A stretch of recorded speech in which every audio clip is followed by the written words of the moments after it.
하지만 네. 여러분 혹시 이런 생명체 이름 들어보신 적이 있나요? 엘레강스 꼬마선충. 네. 우리나라 말로는 엘레강스를 예쁜이라고. 원래 우아한 아니야? 엘레강스. 네. 약간 우아한. 우아한 꼬마선충 이렇게 불렀어야 되는데, 네, 이걸 왜 그렇게 번역했는지 모르겠어요. 예쁜 꼬마선충 이렇게 불렀는데, 이게 딱 보시면 이게 예쁘다는 생각은 안 들어요. 어떻게 하냐? 내가 얘기했나? 그런 것 같아요. 네, 이게 곡선 커브를 트는데 이 커브가 되게 수학적으로 정말 아름다운 반원을 딱 그려요. 네, 그래서 정확하게 얘가 어떤 이게 벌레예요. 기어다니는 벌레. 네, 일자형으로 생긴 벌레인데 얘가 딱 움직일 때 정확하게 반원을 딱 그리면서 이렇게 움직입니다. 그래서 그 다음번에 또 정확하게 반원을 그리면서 딱 움직이고, 아니 내가 얘보다 더 못 그리는 것 같아. 반원을 정말 이제 딱 그래서 태극무늬를 싹 이렇게 그려주면서 이게 움직이거든요. 네, 그래서 이렇게 움직이는 너무나 우아하게 움직이지 않니? 이러면서 네, 그래서 이렇게 움직이는 얘를 갖다가 엘레강스 선충 이렇게 부르는데 우리나라 말로는 예쁜 꼬마 선충이라고 해요. 근데 요 놈을 데리고 계속해서 어떤 환경 변화, 예를 들어서 전기적 자극이라든지 아니면 먹이 환경이라든지 이런 변화를 일으키면서 얘네들을 실험을 했더니 얘네들의 유전자가 조금씩 바뀐다는 최근 연구 결과가 있어요. 네, 그래서 그러니까 오랜 세대를 거듭하다 보면 어떤 환경적인 변화 자극에 의하여 뭐가 자꾸 변형된다, 유전자가 변형된다, 뭐 이런 식의 얘기가 있어서 이게 용불용설이 어느 정도 좀 가능한 게 아닌가라는 결과가 있는데 정확하게는 모르겠어요. 이것도 이제 최근 연구 결과이긴 한데 요거 그래서 대학원 이상급이에요. 요 정도 얘기 이 논문을 읽을 정도면 네. 그래서 최근에 나온 연구 결과이기 때문에 제가 조금 번복해서 말씀을 드렸습니다.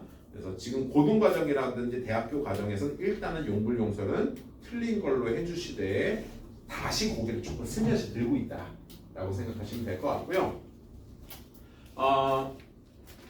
그래서 이제 자연선택설은 이해가 되시는 거죠. 그래서 이제 거기 뭐 다른 애들도 상당히 많아요. 뭐 예를 들면 뭐 나방 얘기라든지 옛날에 뭐 그런데 그러면 여러분 그럼에도 불구하고 아직 우리의 의문은 뭡니까? 야, 그럼 진화는 왜 일어나는 거예요? 다시 말하면 왜 우리는 서로 다르게 생겼을까요? 왜 우리가 다르게 생겼죠? 왜 이렇게 다양하죠? 라고 얘기하면 그거 아직도 잘 모르겠어요. 근데 다양하게 생기는 거에 그나마 좀 확실한 거는 돌연변이입니다. 그래서 여러분들 책에 지금 돌연변이 얘기가 나오는데 그러니까 변이가 누적돼서 진화가 되는 거기 때문에 왜 변이가 일어나요? 라고 물어보시면 변이가 일어납니다. 이거에 대한 질문은 좀 확연하게 답변 드리기가 좀 어렵습니다. 근데 그 중에서 일단 돌연변이는 확실한 것 같긴 해요. 근데 돌연변이로 모든 것을 다 설명하기 좀 어렵습니다. 왜 어렵냐면요. 돌연변이는 정말 가끔가다 일어나는 거고요. 심지어 조금 바이러스라든지 세균한테는 돌연변이가 일어나는 좋은 부분들이 있어요. 여러분들이 겪어보셨던 그 놈 있잖아요. 여러분 5년쯤 전에 코로나 바이러스. 네, 이 코로나 바이러스가 딱 생기니까 우리가 이제 뭘 했냐 하면 원래 이 짓을 하는 게 아닌데 엄밀하게 얘기하면 코로나 바이러스는 레트로 바이러스라고 합니다. 레트로 바이러스, 고전적인 뭐 이런 뜻이 아니고요. 레트로는 거꾸로라는 뜻이에요. 여러분 우리가 레트로라는 말을 쓰는 건 이거는 뭐냐면 옛날 과거를 거슬러서 뭐 이런 뜻입니다. 네네. 그래서 레트로 바이러스가 어떤 애냐면 얘는 유전자를 뭘로 가지고 있냐면 RNA 형태의 유전자를 가지고 있어요. 그러면 RNA는 이게 복제가 되느냐? 안 돼요. 그럼 RNA를 복제하기 위해서는 어떻게 해야 됩니까? 그러니까 유전자도 여러 개가 생겨야지 그 다음 세포 분열을 할 거 아니야. 그런데 이 바이러스는 RNA를 가지고 있으니까 얘가 복제를 하기 위해서 뭐를 한번 해야 되냐면 이 RNA를 DNA로 거꾸로 가야 됩니다. 그러니까 원래 우리 DNA에서 RNA로 가는 걸 뭐라고 하면 전사라고 하는데 얘는 역전사를 해야 돼요. 그래서 역전사를 하는 이런 바이러스들을 우리가 뭐라고 하냐면 레트로바이러스라고 합니다. 근데 이 레트로바이러스들이 돌연변이가 너무 잘 일어나요. 즉 RNA에서 DNA로 이렇게 넘어갈 때 DNA를 보고 RNA로 가는 건 요거는 그나마 괜찮은데 RNA에서 거꾸로 DNA로 가는 과정이 이게 잘 안 맞아요. 특히 유라시를 타이민으로 바꾸는 게 이게 조금 쉽지 않습니다. 그래서 자꾸 유라시를 타이민 대신에 나 사이토신 같은 걸로 막 집어넣고 이러다 보니까 이상한 걸로 바뀌거든요. 그렇게 되면 뭐가 일어나고요? 돌연변이가 일어나고 돌연변이가 일어나면 여러분 DNA가 바뀌잖아요. 그럼 DNA가 바뀌면 뭐가 바뀐다는 거 아시죠? 결론적으로는 단백질이 바뀌어요. 단백질이 바뀌니까 겉모습이 다르게 바뀝니다. 그래서 백신이 안 들어요. 여러분들 백신 맞은 사람들이 있잖아요. 아니 그 나도 코로나 그 백신 3차까지 다 맞았어. 3차까지 맞았어. 뭐 한 방, 두 방, 세 방. 아이씨. 근데 지금 무용지물이에요. 왜냐하면 지금 코로나 바이러스들은 거기에 대해서 상당히 돌연변이를 일으켰기 때문에 그 백신 하나도 소용이 없습니다. 그래서 그때 내 친구들도 그랬어요. 이거는 말도 안 된다. 이게 생물학과의 불문율이에요. 레트로바이러스는 백신을 개발하지 않는다. 백신을 개발해봤자 돌연변이가 워낙 빨리 일어나기 때문에 소용이 없어집니다. 그래서 그때 누굴 좀 탓하는 건 아닌데, 네. 아니 그냥 그 당시에는 거의 전 세계적인 분위기가 그랬어. 우리나라만 그런 거 아니야. 우리나라만 그런 거 아니고 전 세계적으로 그랬기 때문에 정부 지원금을 자꾸 그러니까 내 친구들이 그 당시에 상당히 많은 쪽의 키트를 연구를 하고 있었는데 그냥 뭐 하여튼 연구들을 여러 가지를 하고 있었는데 아니 병이 코로나 바이러스밖에 없냐? 사실 폐렴도 있고요, 결핵도 있고요, 뭐 여러 가지 병들이 있잖아요. 그럼 이런 병들에 대해서 다각적으로 다 연구를 해야 되는데 모든 예산 집중을 전부 다 코로나한테 막 몰아주고 있는 거예요 그 당시에. 그러니까 우리는 걱정할 수밖에 없죠. 아니 우리 대한민국이 정부 예산이 막 무한대로 늘어나는 것도 아니고 한정적인데 이 한정적인 예산을 왜 코로나에다가 너무 쏟아 부어주는 게 아닌가. 그래서 이거 그 전까지 그냥 되고 있었던 이런 지원들을 갑자기 이게 지원을 쭉 줄이더니 야 이거 지원해줄게 코로나 백신 좀 개발해줘봐 막 이러면서 막 이제 한쪽으로 가니까 그때 우리 좀 경각심을 가졌었거든요. 제 동기방이 있어요. 네, 카톡 동기방이 있는데 네, 카톡 동기방에 네, 애들이 야 이거는 조금 아닌 것 같아. 네, 아무리 정부가 지금 지원금을 코로나 쪽에다 몰아준다고 하더라도 우리 가지 말자 막 이랬단 말이에요. 근데 그럴 수가 있나? 아니면 지원금이 그쪽으로 다 들어오면 우리가 먹고 살기 위해서라도 그쪽으로 갈 수밖에 없는 거잖아요. 네. 근데 물론 이제 일부 키트 개발이라든지 이런 거 갔는데 백신은 조금 그러긴 했어요. 근데 아니나 다를까 지금은 소용이 없잖아요. 결론적으로 보면 그때 우리들 얘기가 맞았습니다. 네. 정부가 한다고 해서 그걸 다 따라갈 수가 없는 거죠. 네. 아니 좀 물론 그 회사가 너무 컸어요. 백신 개발하는 무슨 그 회사가 너무 치고 들어와 버리니까 정부에서도 좀 놀란 거죠. 저 회사가 우리나라에 백신을 다 빨아먹네? 이래 버리니까 야, 우리도 좀 개발해봐 막 이러면서 꿀리지 않으려고 밀리지 않으려고 약간 좀 노력한 부분들은 알겠다만 그래도 레트로바이러스는 백신 개발하는 게 아닙니다. 전혀 소용이 없어요. 차라리 인플루엔자는 뭐예요? 네, 그런 것들은 이제 나중에 생물학 들어오셔서 좀 배우시길 바라고. 네, 어쨌든 이런 변이가 일어날 때 돌연변이가 일어나긴 합니다만 사람의 경우에는 돌연변이가 일어나면 상당히 안 좋아요. 자, 또 여기서 짚고 넘어가야 할 부분들이 있네요. 여러분, 일단 오늘은 영화 얘기 잠깐만 할게요. 네, 영화. 네. 여러분 그 영화 보셨어요? 어떤 그 2차 세계대전 때 어떤 빈약했던 병사가 갑자기 뭔가를 주사를 맞더니 갑자기 근육이 빵빵해지고 벌크업을 빡 해가지고 여기 이게 그 별 모양 새겨져 있는 방패 딱 들고 다니면서 막 때려부셔 막. 그 영화 보면서 생물학적으로 말이 안 된다. 네. 왜? 거기 보면요, 걔가 무슨 혈청주사인가를 맞아요. 근데 여러분 이런 혈청주사의 효과는요 보통 길어봤자 몇 개월이에요. 그럼 얘가 딱 맞았더니 우와 근육주사, 근육 강화주사를 맞았어. 그럼 그 근육세포가 또 이제 그 어느 정도 시간이 지나면 퇴화되지 않겠냐? 그럼 또 새로운 근육들이 생겨야 되고 막 근데 거기서 또 영화에서 또 영화니까 그러겠지, 그지? 근데 이제 죽지도 않아. 근데 세포 고정됐어. 네, 그러면서 이제 얘가 막 이렇게 벌크업을 하는데 여러분 그게 얼마나 어려운 돌연변이냐 하면 우리 몸에 있는 세포가 몇 천억 개도 아니고 조 단위예요. 우리 몸의 세포가 조 단위인데 이 모든 세포가 똑같은 돌연변이를 똑같이 일으킨다? 이건 가능하겠냐 불가능하겠냐? 여러분 우리 세포 하나가 돌연변이를 일으키면요 사실 우리가 지금 돌연변이 일으키는 세포들이 있거든요. 우리 내 몸에서도 늙으면서 세포들이 이제 DNA가 파괴되기 시작해. 아까 제가 초반에 왜 얘기했는지 자외선 때문에 얘기했구나. 네, 초반에 제가 그 X선이라든지 감마선 이런 것들이 우리 세포를 지나가면 어떻게 된다고 그랬어? DNA가 파괴된다고 그랬잖아. 그럼 DNA가 파괴되면 단백질이 생산이 된다 안 된다? 안 된다. 그래서 대부분의 세포들은 죽는데 세포들이 죽다가 나 이대로 죽을 수도 없을 것 같아. 너무 억울해. 나 좀 살려줘. 막 그러면서 나 죽기 싫어! 그러면서 계속 세포 분열하는 세포가 탄생하거든요. 그런 걸 우리가 뭐라고 하냐면 암이라고 하는 거예요. 그래서 암은 이런 유전자의 변형이 일어난 세포들 중에서 원래는 대부분의 DNA가 손상됐으면 DNA가 손상되면 대부분 세포가 사멸해야 되거든요. 죽어야 되거든요. 근데 거기서 버팅기는 일입니다. 그래서 X선이라든지 감마선이 내 몸에 쇠이면 암들이 좀 발생할 수 있어요. 그리고 이렇게 되면 이거 제대로 일을 해요 안 해요? 여러분 백혈병이라고 들어보셨죠? 백혈병이 일종의 혈액암입니다. 근데 이 혈액암은요 자 백혈병에 걸리면 백혈구의 숫자가 어떻게 됩니까? 정상인보다 많아져요. 숫자가 더 많아져요. 백혈병에 걸리면 백혈구가 더 많은 거예요. 정상인보다. 보통 정상인은 한 12,000개 정도 있어야 되는데 얘는 2만 개가 넘어요. 우와 백혈구 되게 많네. 근데 면역력이 확 떨어져요. 이상한데요?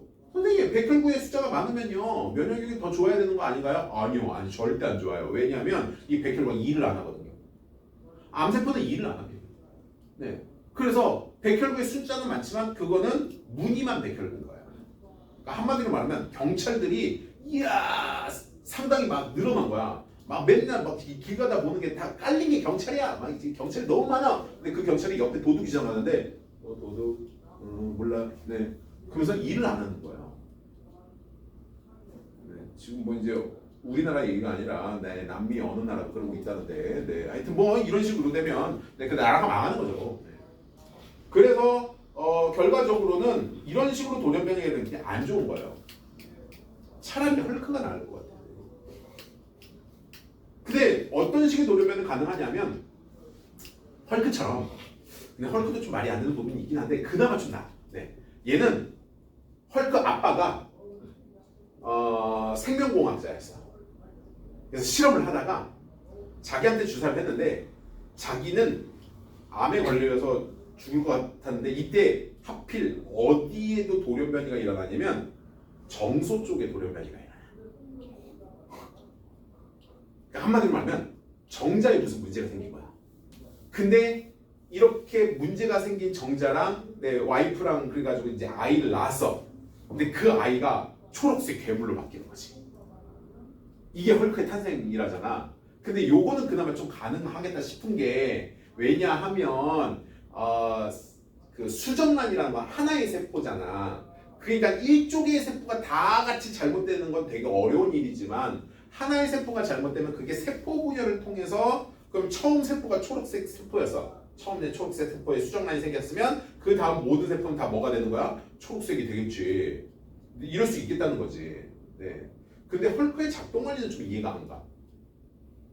왜냐면 얘가 분명히 초록색이라는 건 몸 안에 염록체를 가지고 있다는 얘기인데 그러면 태양빛을 받았을 때 막 에너지가 막 합성되면서 엄청난 괴력을 발휘하다가 밤이 되면 힘을 잃어야 될 텐데 왜 밤에도 활동을 하지?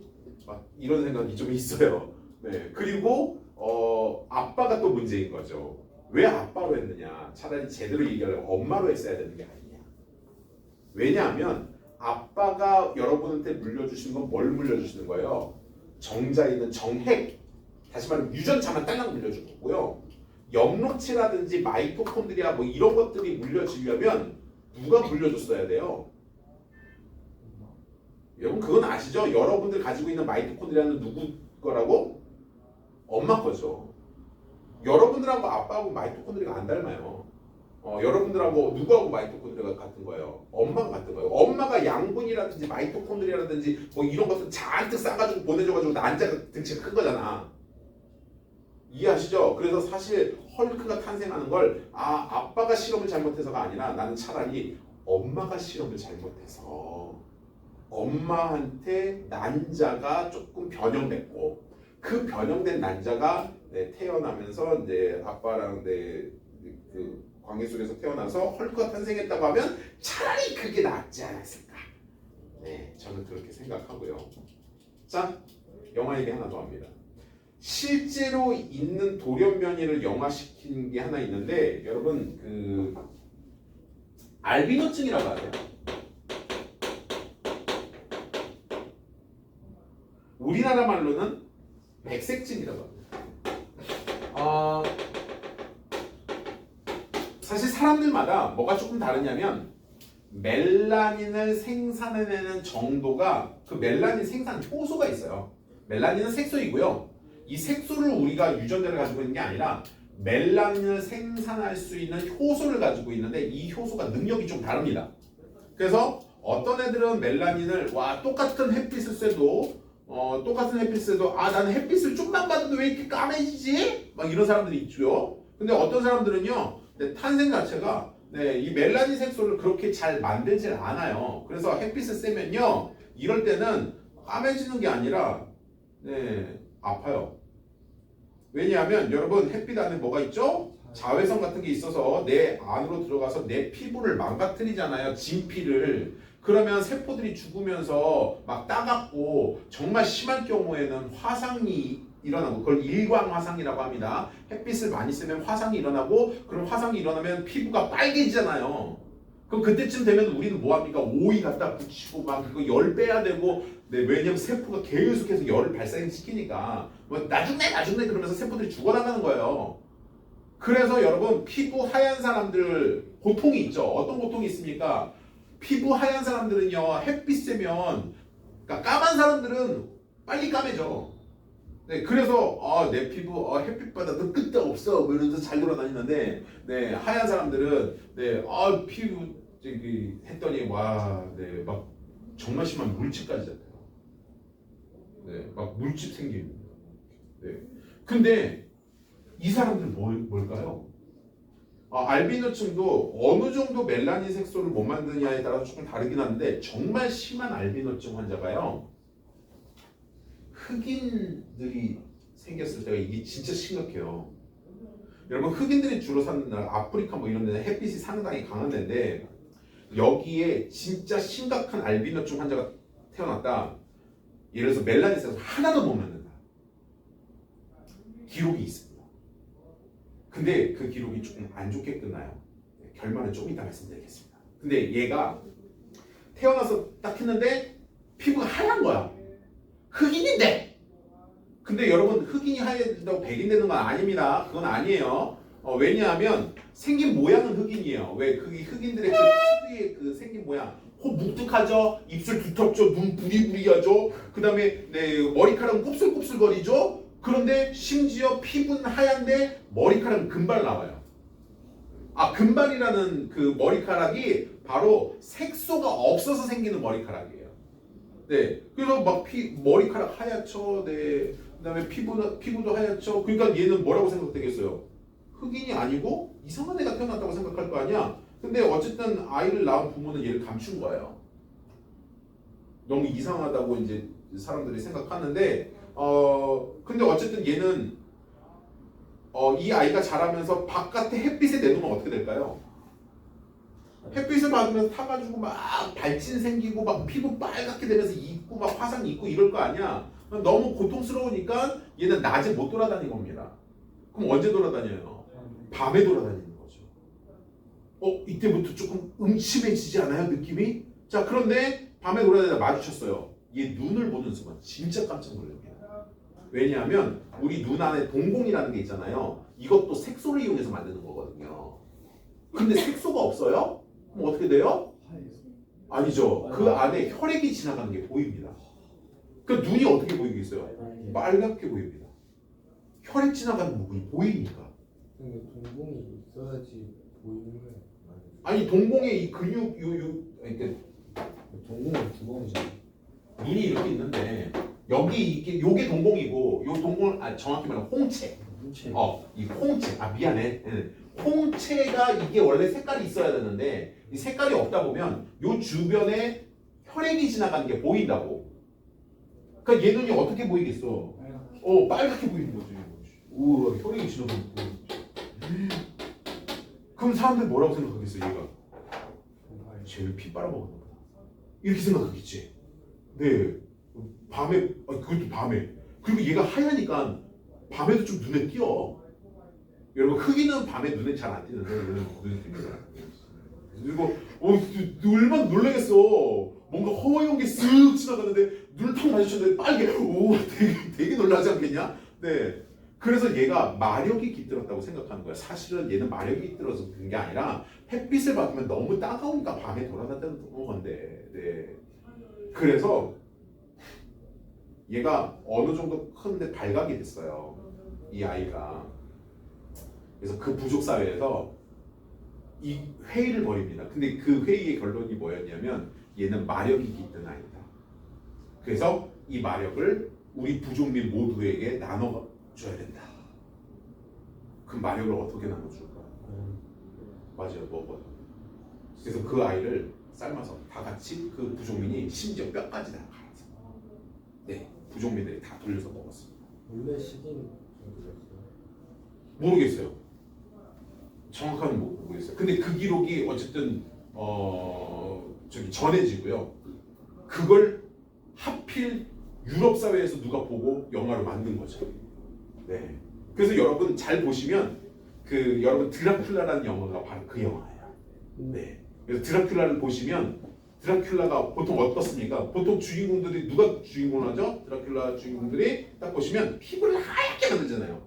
정말 아니 백인이 주연을 해도 그렇게 하얗게 만들 수가 없어. 그죠? 그리고 눈들 어떻습니까? 빨갛죠. 네. 밤에만 돌아다니잖아요. 낮에 햇빛을 보면 어떻게 돼요?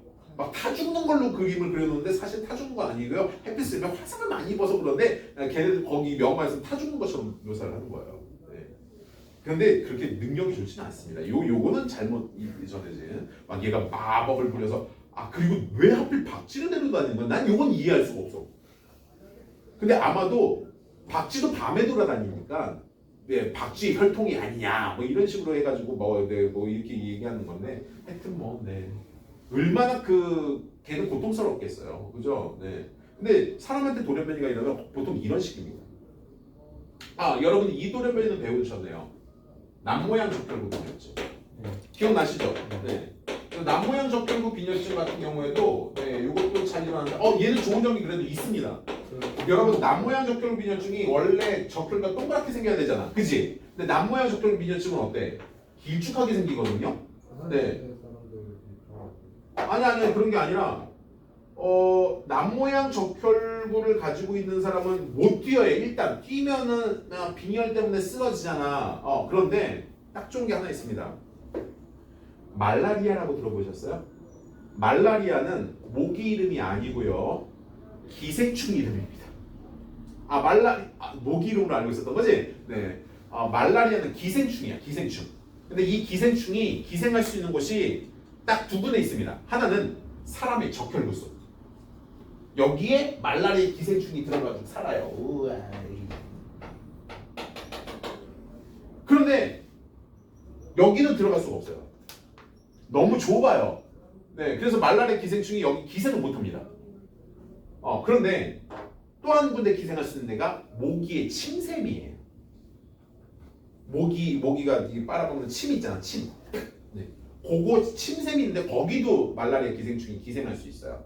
그래서 어떤 사람이 말라리아 걸렸는데 그 사람 피를 빨아먹으면 모기 입장에서는 말라리아 기생충이 사람으로부터 자기한테 옮겨오는 거야. 얼마나 억울해 모기가. 그래가지고 옆에 있는 다른 사람한테 또 물어. 그러면 그 사람한테 또 다시 이제 전염되는 거예요. 그래서 모기가 날라주는 거예요. 네, 그래서 이제 말라리아는 누가 전염시키는 거야? 모기가 전염시키는 건데 원래 말라리아는 기생충이라는 얘기입니다. 근데 이 말라리아에 감염되면 어떻게 돼요? 네, 적혈구들이 죽어나가면서 막 열을 발생하고 그럼 적혈구들이 점점 숫자가 줄어들면 어떻게 될까요? 호흡곤란이 일어나겠죠. 네, 그러면서 산소가 부족해지니까 죽습니다. 말라리아에 감염되면. 그리고 이제 그 중간 과정에서 산소가 일단 뇌에 공급이 안 되니까 뇌가 멍청해지죠. 띵해지면서 어지럽고 뭐 결과적으로는 빈혈 증세랑 비슷한 증상이 나타나면서 체온이 막 올라가고 막 이런단 말이에요. 그래서 여러분 머리가 띵하면서 체온이 올라간다. 그러면 말라리아를 한번 일단 우리나라에는 말라리아가 최근에는 잘 모르겠다. 예전에 그 말라리아에 감염된 모기를 잡은 적이 있거든요. 그 경기도 저 연천군 일대에서. 네. 근데 우리가 방역을 그나마 좀 해가지고 지금 없앤 걸로 알고 있는데 그거는 제가 한번 여러분들 한번 조사해 보세요. 네네. 그래서 그런데 아프리카에 이 말라리아 모기가 있습니다. 근데 남모양 적혈 빈혈증 걸린 사람은 어떻게 돼요? 일단 빈혈이기 때문에 안 좋긴 해요. 안 좋긴 한데 여러분 이것도 자연 선택입니다. 아마 여러분 책에 나와 있을걸요. 네, 그래서 자연 선택되는 건데 여러분 그러니까 어떤 마을이 있었는데 그 마을에 말라리아가 쫙 유행한 거예요. 그럼 정상인 사람들은 어떻게 돼요? 말라리아 감염돼서 죽겠죠. 근데 누구는 거기서 살아남아요.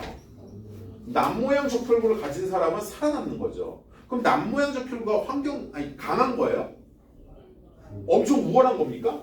그런 건 그렇죠. 그런 건 아니에요. 남모양 적혈구가 우월한 게 아니고요. 그 말라리아가 유행하는 환경에서는 남모양 적혈구를 가지고 있는 사람이 살아남는 거예요. 결국 뭡니까? 이것도 자연 선택된 거죠. 적자생존이에요. 네. 그래서 자연 선택되었기 때문에 어떤 그 특정한 아프리카 거기만 이상하게 남모양 적혈구 사람들이 많네. 이거는 뭐를 한번 의심해 볼 필요가 있어요. 거기가 말라리아 출토 지역인지 의심해 볼 필요가 있는 거예요. 네, 이해되시죠? 네, 다음 넘어갑니다. 아예 페이지를 넘겨보세요. 그럼 이제 뒤에 얘기가 나오는데 요거는 그 찰스 다윈이 처음으로 그 자연 선택설을 하게 된 게가 어디냐면 갈라파고스라는 데인데 이 갈라파고스는 섬이 군도예요. 군도. 군도가 뭐냐면 우리가 보통 섬이 한 10여 개에서 100여 개 정도, 뭐 수십 개에서 100여 개 정도 있다. 뭐 이렇게 얘기하면 이거는 다도라고 부르거든요. 섬이 많네 이러는데 섬이 군도야. 뭐 이 정도 되면 섬이 몇 천여 개가 있는 거예요.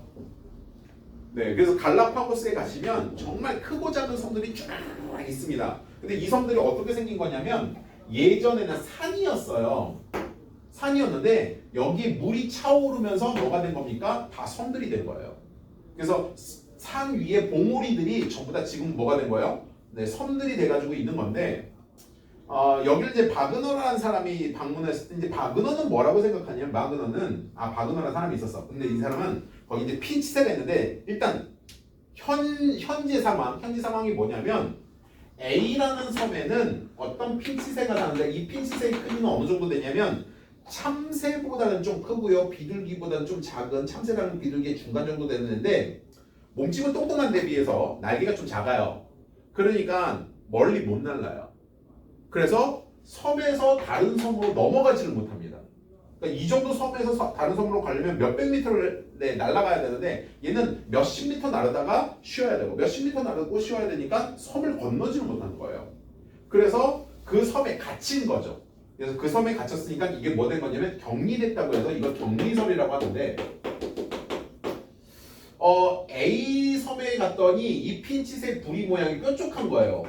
핀칫하고 뾰족한 부리를 가지고 있네. 근데 B 섬을 갔더니 똑같은 핀칫인데도 불구하고 얘는 부리 모양이 조금 이렇게 좀 뭉툭하면서 짧습니다. 부리 모양이 차이가 있네? 근데 또 C라는 곳을 갔더니 얘는 부리 모양은 그냥 그릇한데 발톱이 희한하게도 조금 다른 거죠. 그래서 섬들마다 부리 모양이라든지 발톱 모양이 핀치새들이 조금씩 다르거든요. 그래서 이게 왜 이렇게 됐나 봤더니 A섬에서 핀치새가 주로 먹는 게 벌레 같은 걸 쪼아 먹는 거예요.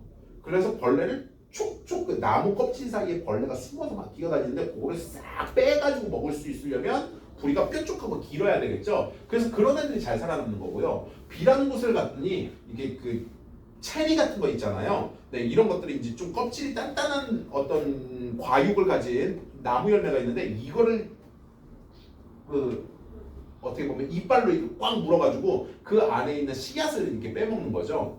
그래서 그런 애들이 여기에 살고 있고요. C는 뭐 선인장 뭐 이런 데 있잖아요. 네, 선인장을 쪼아먹는 애들이고요. 그래서 결과적으로는 서식 환경에 먹이 환경 같은 게 다름으로 인해서 이 새의 뭐가 달라졌다? 부리가 달라졌다라고 생각하는 걸 격리설이라고 하는데 격리설은 결과적으로 보면 뭐냐면 환경에 따라서 즉 먹이 환경에 따라서 뭐가 달라졌다는 거야? 부리의 모양 즉 변이가 일어났다고 얘기하는 거야. 이걸 격리설이라고 해. 말 이해되니? 그러니까 원래 핀치새는 그러니까 요거는 무슨 얘기냐면 원래 핀치새 부리 모양이 다 똑같았었는데 환경이 달라지니까 부리 모양이 달라지더라 이렇게 얘기를 한 걸 그럼 환경이 뭐야? 원인이고 그 원인에 따라서 변이가 뭐 어떻게 됐다? 결과론적으로 일어났다라고 생각하는 것을 격리설이라고 합니다. 근데 이 격리설을 찰스 다윈이 말도 안 되더라고 얘기하죠. 야 이거는 원인과 결과를 알 수가 없어. 왜? 야, 이렇게 생각하면 어떻게 되지? 변이가 환경에 영향을 미치는 건 아니야? 이게 무슨 말이냐면요. A라는 곳에 벌레들이 많이 살아. 그러니까 얘가 격리되기 전에 물이 이렇게 밑에 있었을 때 이 A라는 곳에 나무벌레가 많이 살고 있다 보니까 부리 모양이 뾰족한 새들은 이쪽으로 모여간 거야. 여기는 체리 같은 게 있으니까 체리 과육을 자를 수 있는 이런 애들이 모여간 거야. 여기는 선장이 있으니까 선장 먹는 애들이 여기 모여간 거야. 그 상태에서 격리를 당하면 어떻게 되는 거지? 그러면 부리 모양에 따라서 먹이를 찾아간 거고요.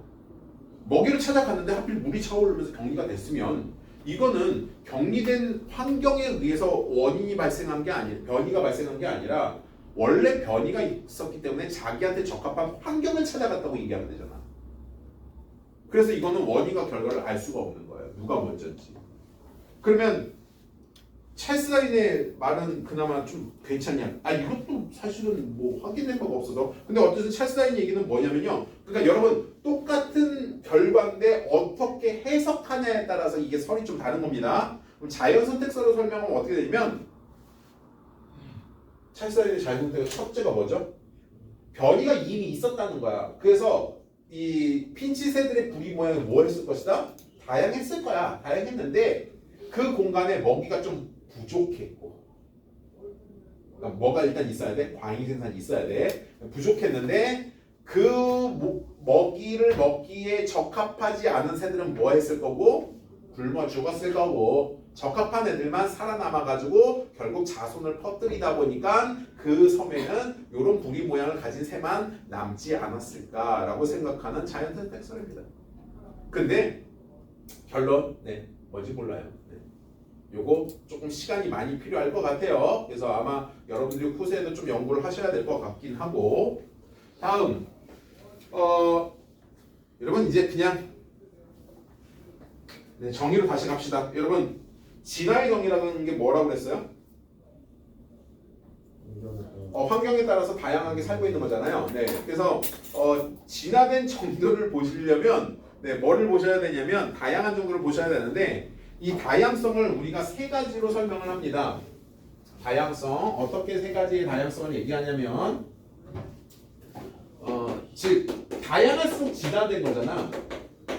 근데 우리 지구상에 보면 일단 큰 것부터 얘기할게요. 여러분 책이랑 좀 달리 큰 것부터 얘기하겠습니다. 제일 커다란 다양성이 뭐냐면 생태계 다양성이에요.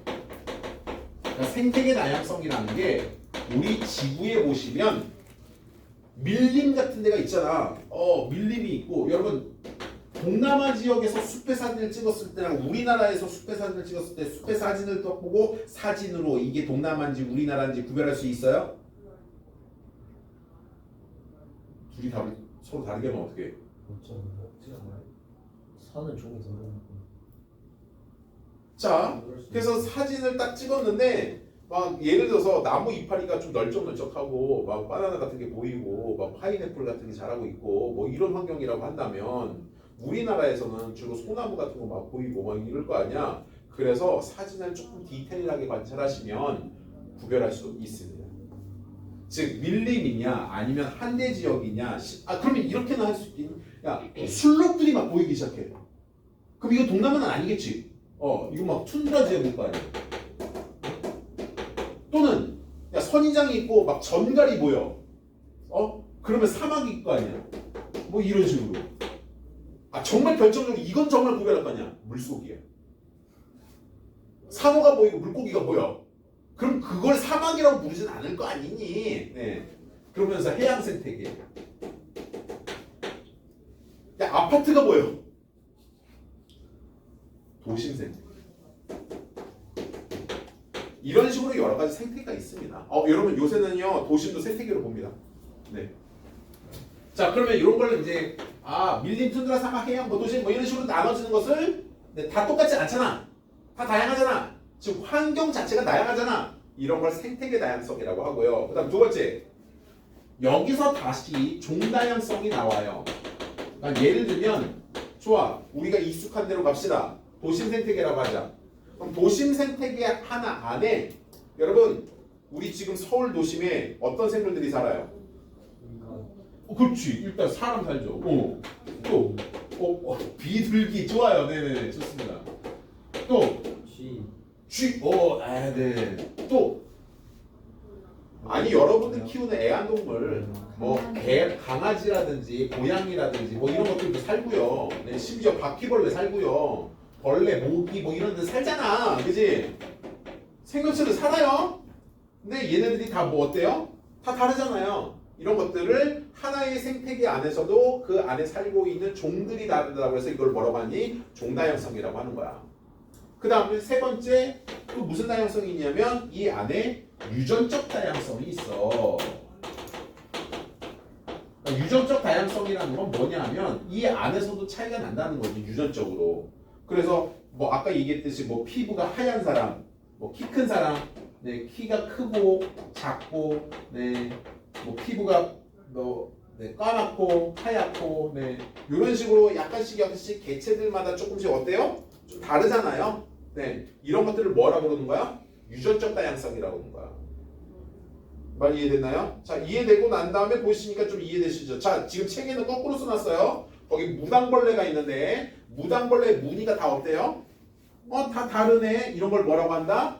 유전적 다양성이라고 한다. 근데 무당벌레만 사는 것이 아니라 거기 개구리도 살고 달팽이도 살고 두꺼비도 살고 뭐 이렇게 산다. 이런 건 뭐라고 그래요? 종다양성이라고 하고 이런 게 숲만 있냐? 아니 그 옆에 계곡도 있었고 그럼 계곡에 살고 있는 애가 다를 거고 숲에 살고 있는 애가 다를 거고 햇빛이 잘 드는 곳이 다를 거고 이런 것을 뭐라고 한다? 생태계 다양성이라고 한다. 이런 얘기야. 자, 그다음 밑으로 내려가서 여러분 그림 위주로 설명드리면 거기에 이제 나무들이 있는데 지금 가라는 숲이 있고 나라는 숲이 있어요. 여러분 가숲을 보시면 나무들 중에 유독 한 나무가 거의 너무 많이 퍼져 있지 않아요? 네, 요런 것을 뭐라고 하냐면 실제 이 용어를 씁니다. 우위를 점령한 종. 우위를 점령한 종. 너무 기네요 말이. 별다줄. 별걸 다 줄여. 우위를 점령한 종. 뭐라고 해? 우점종이라고 합니다. 진짜 농담하는 게 아니고 진짜로. 네. 그래서 여러분 가숲에는 우점종이 보여요. 진짜 우점종이라고 해요. 우점종이 뭐냐? 네, 그 숲에서 가장 우위가 우위를 점령한 종. 그러니까 누가 제일 많아요? 네, 지금 A라는 나무인가? 네, 걔가 우점종이에요. 근데 이렇게 우점종이 보면 그 숲은 그렇게 다양한 게 아닙니다. 다양한 게 아니에요. 그럼 어떤 애들이 더 다양한 거예요? 나 같은 숲이 더 다양한 겁니다. 그래서 어떻게 보면 숲이 누가 더 진화된 거예요? 라고 얘기하면 나가 더 진화된 거예요. 그러니까 여러분 진화란 뭐라고요? 다양성이에요. 다양성이 주준 목적. 네. 누가 잘났고 못났고가 아닙니다. 다양할수록 진화된 겁니다. 근데 여러분 우리가 야 나 그 예전에 니네 시험 끝나고 나서 그 저기 종료자 수업할 때 살짝 얘기했는데 GMO 기억나? 이 GMO를 개발함으로 인해서 우리가 인간이 오히려 식물 다양성을 오히려 해치고 있어요. GMO가 뭐냐면 유전적으로 조작한 생명체를 우리가 식품으로 많이 활용하고 있잖아요. 그래서 GMO 뭐 예를 들어서 어떤 옥수수가 있는데 이 옥수수가 뭐 허브랑 유전적으로 이렇게 좀 조합을 해가지고 옥수수가 막 허브 향을 내. 이파리에서. 옥수수 알갱이 자체가 아니라 이파리에서. 그러면 이파리에서 허브 향이 나오니까 모기가 막 벌레들이 안 먹는 거야. 벌레들이 안 먹으면서 무럭무럭 잘 자는 옥수수 뭐 이렇게 해가지고 이제 GMO를 그 키우기가 훨씬 수월하잖아. 그리고 이렇게 되면 농약을 안 써도 되잖아. 여러분 우리 먹을 때마다 항상 뭐 걱정하는데 농약 걱정하는데 농약 걱정 안 해도 되겠네 뭐 이러면서 이런 GMO 식품들을 하는데 문제는 뭘까? 모르겠어요. 난 사실 문제는 모르겠어요. 네. 아니 이 GMO가 우리 유전자에 어떤 변형을 일으키지 않을까라는 생각을 자꾸 갖고 있는 거야. 근데 이제 이거 몰라요. 몰라서 이것도 좀 시간이 해결해 줄 것 같긴 한데 근데 이거는 확실해. GMO를 키우다 보면 그럼 사람들이 자꾸 뭐만 키우겠어? GMO만 계속 키울 거 아니야? 그럼 어떤 일이 일어나 버립니까? 한종만 계속 키우다 보면 걔가 우정종이 돼 버리잖아요. 그럼 나중에는 그 다른 옥수수는 다 어떻게 돼요? 아무도 안 키워. 그럼 멸종당할 수가 있거든요. 그러면 다양성이 어떻게 됩니까? 오히려 해쳐지죠. 하나는. 실제로 그렇게 되는 놈이 있잖아요.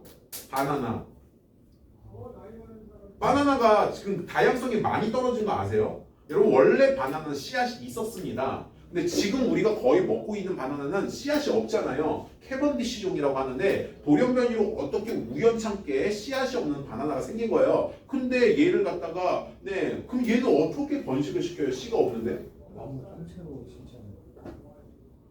이파리를 통째로. 그래서 이파리를 잘라다가 물에다가 잠깐 담가두면 그 이파리에서 막 뿌리가 나오고 그러면서 걔가 나무로 이제 점점 크는 거죠. 네. 아니 고무나무 키워봤냐? 고무나무 안 키워봤냐? 고무나무 몰라 고무나무? 네. 액 나오죠. 그래서 고무액이 나오는데 이거 그냥 반뚝 잘라요. 아니 반만 자르지 않아도 돼. 한 3분의 1 잘라도 돼. 잘랐어. 그러면 위에 이파리만 있잖아. 근데 이거 물에다 담그면 밑에서 뿌리 생긴다. 근데 이거 잘랐잖아. 그럼 어떤 애는 뿌리만 남아있잖아. 그럼 거기서 다시 이파리가 나온다. 근데 더 무서운 거는요. 이 중간에 있는 애가 있잖아. 얘는 이파리도 없고 뿌리도 없어. 근데 그 물에다 담가두면 위에서는 이파리 생기고 밑에서 뿌리 생긴다. 와 엄청난 생긴. 바나나도 그런 식으로 꺾꽂이 같은 이걸 무성생식이라고 합니다. 그럼 성이 없으니까 얘네들이 전부 다 뭐가 똑같냐면 유전자가 다 똑같아요. 그래서 예전에 어떤 섬에서 한번 문제가 된 적이 있어요. 바나나 이 풍토병이 들었는데 하필 캐번디시종이 이 세균에 대해서 취약한 거야. 그러니까 거기 그 섬에 자라고 있었던 바나나들은 싹 다 멸종을 해버렸거든요. 근데 이거 또다시 이런 세균이 창궐하지 않으려는 보장이 어디 있어요?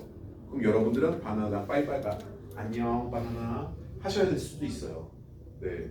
그래서 그러면 그 다음부터 바나나 못 먹어? 그래서 덜컥 겁이 나니까 야생 바나나를 막 찾기 시작하는 거죠. 다행히 찾았어요. 네. 그래서 야생 바나나 씨가 있는 바나나를 다시 그 씨앗을 보존하면서 그럼 어떻게 해요? 이거 계속 보존을 하려면 걔를 키워야 되는 거죠.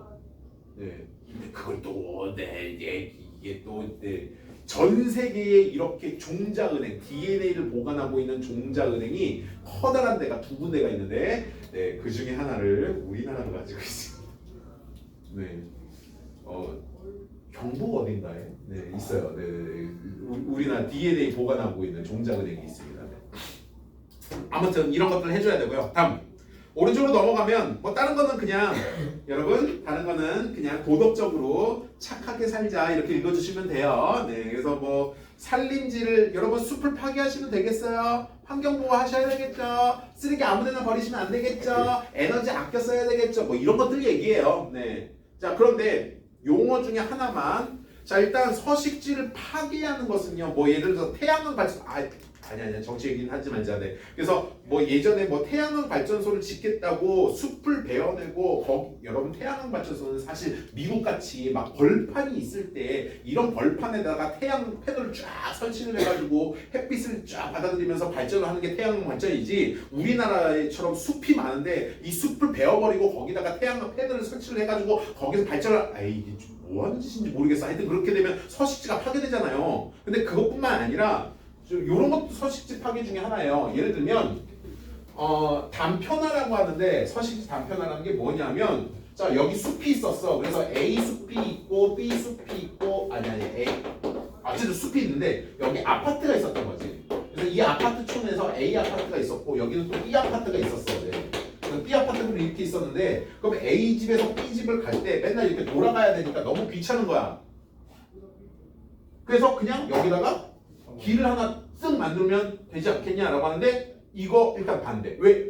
자, 왜 그러냐면 생명체들 중에서 사람의 인기척을 무진장 싫어하는 생명체들이 있어. 예를 들면 종달새 같은 애들. 사람이 근처에 온다 라고 생각하면 그 근처에 자기가 위험하다고 생각되니까 알을 낳나. 근데 그럼 다른 생물이 거를 그러니까 어느 정도 좀 조용해야 돼. 그러니까 사람이 시끄러운 거야. 그래서 자기보다 좀 덩치가 크고 뭐 이런 애들을 피해서 정말 조용하고 고요한 곳에다가 알을 낳고 거기서 생활을 하잖아요. 그러면 이 바로 옆에서 이거 알 낳을까요? 여기다가 못 낳죠. 그래서 어느 정도 쑥 들어오고 여기서도 어느 정도 쑥 들어와서 한 이런 데다가 지금 알을 낳고 살 수 있는 여기가 이제 종달새 서식지가 될 거 아니야. 뭐 다람쥐랑 뭐 이런 애들도 거의 비슷해. 거의 대부분의 야생동물이라는 애가 사람을 일단 싫어해. 네. 그래서 사람을 보면 여러분 다 도망가잖아요. 대부분. 네. 그런데 여기다가 오솔길을 한번 냈어요. 진짜 별것도 아니고 숲을 파괴시킨 것도 아니고 길 하나 더 낸 거예요. 그럼 사람들이 여기 지나다닐 거 아니야. 그럼 얘가 여기다 알 낳겠어 안 낳겠어? 안 낳죠. 그럼 어디다 알 낳아야 돼요? 조금 더 빠져서 요즘에 알을 낳아볼까? 여기는 못 낳겠는데? 네. 그러고 있었는데 그럼 여기다 길 하나 더 내면 어떻게 돼요? 그럼 끝나는 거죠. 그래서 도로를 만들면서 그 숲이 절단나 버리는 수가 있어요. 그러면 여러분 숲의 면적이 줄어든 거야? 면적이 줄어드는 것은 아니에요. 그냥 숲이 잘린 거죠. 그래서 이런 거를 서식지를 조각냈다고 해서 이걸 서식지 단편화라고 합니다. 단편이라는 게 조각냈다는 뜻이에요. 그래서 이런 것들을 만들면 안 되니까 차라리 불편하더라도 사람이 그냥 기어다녀. 이럴 수는 없죠. 그래서 밑으로 지하화를 많이 합니다. 그래서 지금도 여기 그 동부간선도로인가 그거 생태계 숲을 조성하겠다고 지하 사업을 벌여요. 그래서 우리 길 자체를 밑으로 깔던가 아니면 생태 통로 같은 거 만들던가. 그래서 생명체들이 잘 지나다닐 수 있게 통로를 만들어주자 뭐 이런 건데 그냥 생태 통로가 아니라 그래도 그럴싸하게 만들어줘야 돼요. 자, 나머지는 읽어보시면서 하시길 바라고 여러분 다시 한번 강조합니다. 다음 주에 보실 때는 문제 좀 풀어와요.